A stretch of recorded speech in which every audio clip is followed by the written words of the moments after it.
بعد 10 سال همو دیدیم، محسن، نیلوفر و عاطفه. پاریس برونی بود، هوا سرد و غریبه ها.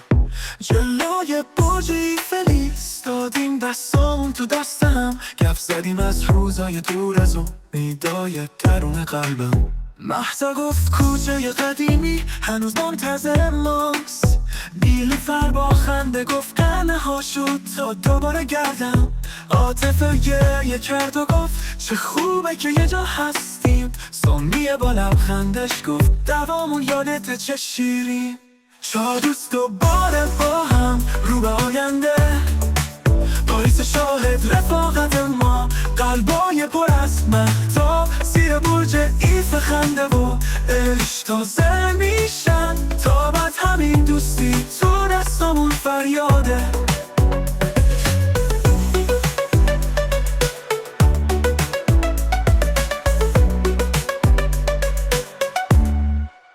یک نفر از ره گذر و گفت چه جمع خوبیه. ما خندیدیم بهش گفتیم قدردانیم به این لحظه. گفتگوهای بچگانه امروز رنگ و رو گرفت. تو این شب سرد پاریس قلبم گرم شد شدید.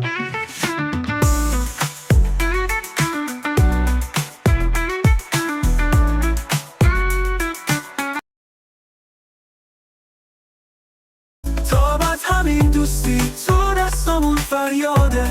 گرفتیم یادگار باقی، همه خاطرات که کهنه برگشت تو دل ما فورا، بدون هیچ نگرانی از دنیای سرد و دیگه.